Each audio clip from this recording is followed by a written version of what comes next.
Bonjour Simon. Salut Rodolphe. Donc aujourd'hui on va vous présenter un jeu qu'on vient de recevoir, enfin qui est arrivé là du bateau. C'est un jeu de chez Renegade France, donc je vais laisser la parole à Simon pour qu'il nous en dise un peu plus. Ouais, il s'agit de Bazaar Quest. Donc c'est un jeu de draft pour 2 à 6 joueurs dans lequel on va incarner le rôle d'un marchand. Le but du jeu, c'est de développer son commerce, de faire du profit pour récupérer de la gloire, que la gloire rejaillisse sur le nom de notre maison. Voilà. Donc... De la gloire et des sous, j'imagine, si on a oui, un marchand. absolument. Ou peut-être c'est l'un ne va pas sans l'autre. L'un ne va pas sans l'autre, absolument. D'accord. Donc alors, je vois que sur la... Donc ça, c'est le plateau individuel de chaque joueur. Absolument. Hein. Donc ça, on a une boutique. Oui.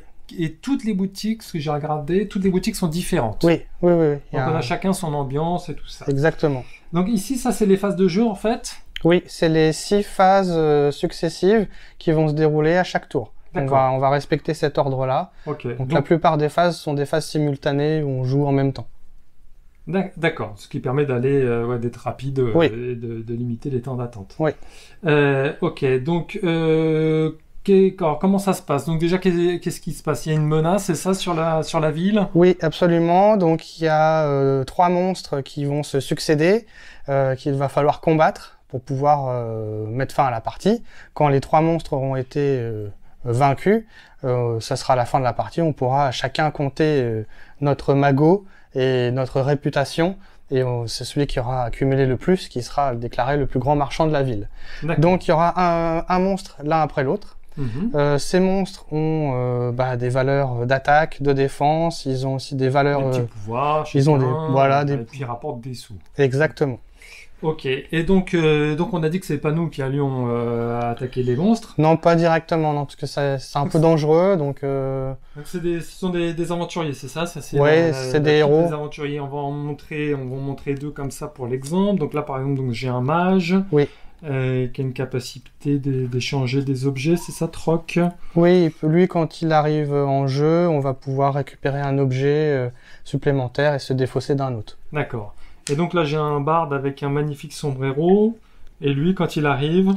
Alors lui, quand il arrive, comme c'est un musicien des rues, tous les joueurs lui donnent 5 pièces pour parce que il chante, il fait plaisir à tout le monde.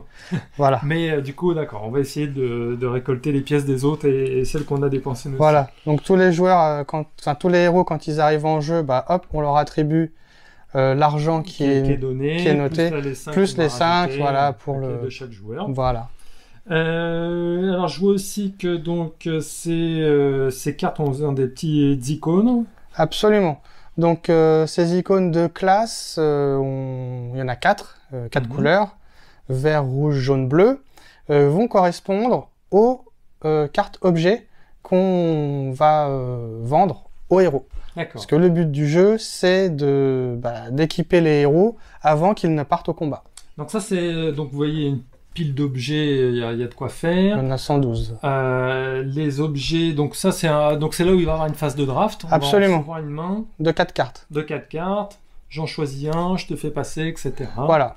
Et à la fin, il nous reste 4 cartes en main. Tout à fait. Alors on va montrer des exemples de cartes. On a un familier, le petit chat là.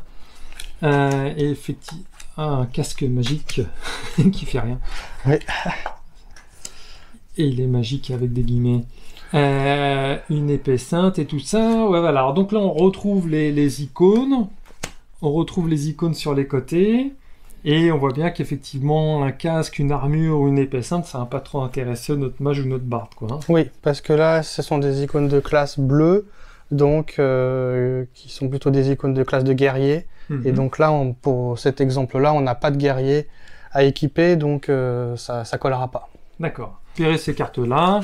Là, je vais devoir mettre, je vais être en exposition, donc je vais mettre quelque chose dans ma vitrine, c'est ça? Absolument. Quand on a fini la phase de draft, on choisit une carte qu'on a en main et on va la mettre en vitrine. Donc j'essaie d'attirer les gens, donc je vais mettre une icône qui correspond. Oui. Là, il y a toutes les icônes, donc a priori tout le monde pourrait venir. Oui, absolument. Sauf que ta piquette en vitrine n'est pas très attractive. Il n'y a aucun cœur. Ah, il n'y a pas de cœur. Donc si je mets mon familier qui lui a 4 cœurs... Plus on a de cœur et plus on a de chance d'être le premier joueur. du tour. Et donc, Ok. être le premier joueur, c'est choisir en premier le héros qui vient chez soi. Donc, effectivement, avec 4 cœurs, on a toutes les chances de pouvoir choisir le héros qu'on veut faire venir. En général, on veut faire venir le héros qui a le plus de sous, parce que c'est à lui qu'on va pouvoir vendre le plus d'objets. D'accord. Le prix de l'objet, il est indiqué en haut à gauche, Mhm. tant qu'il a de sous pour acheter. Ok, donc là, bon, imaginons que si je prends le mage, donc là, je vais essayer de lui vendre des objets.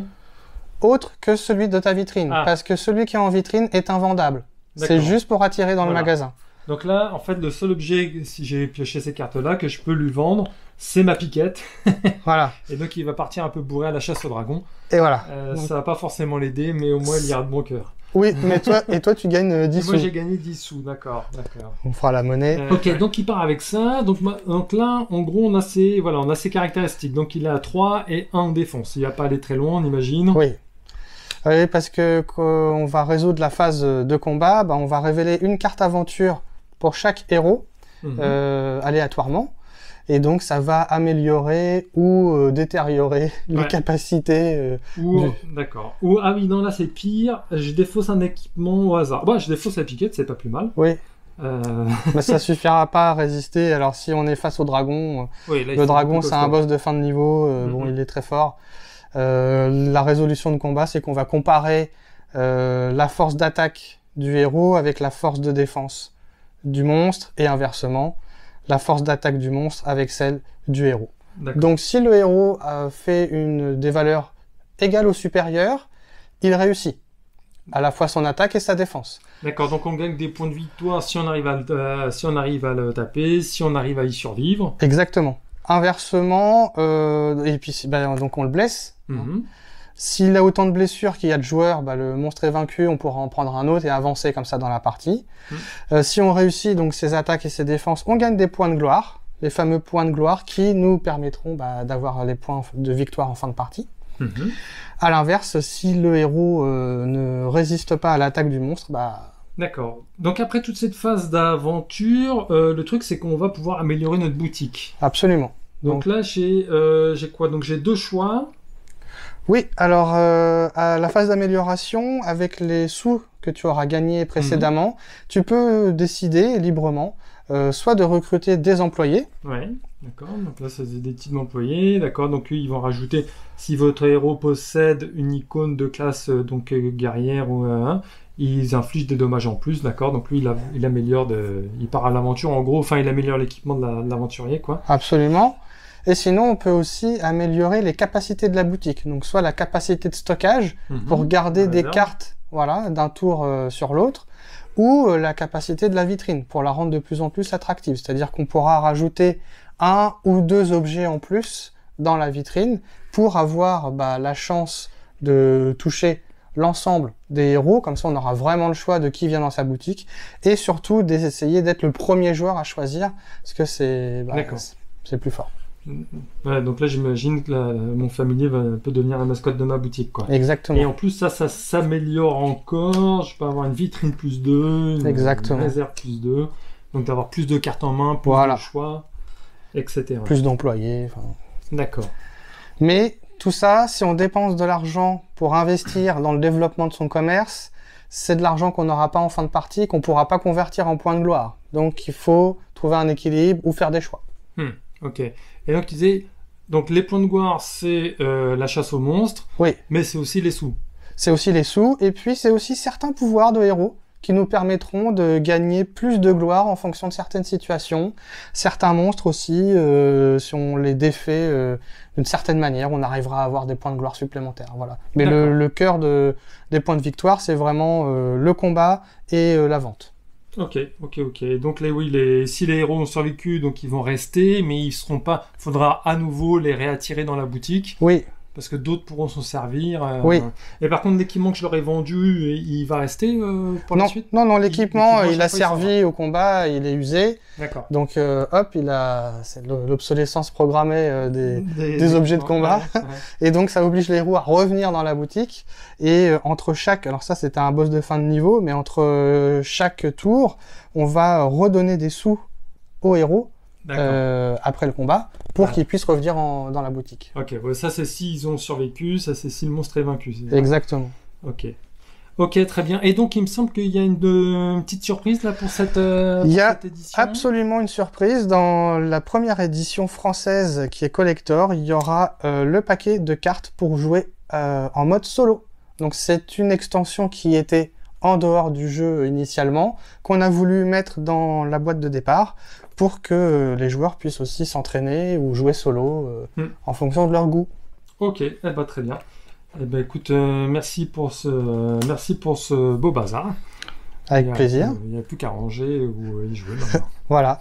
Donc ça sera disponible à partir du 10 juillet 2020 dans vos magasins habituels. Ok, bah très bien. Et à bientôt pour une prochaine vidéo. Just close your eyes when it's too far to see.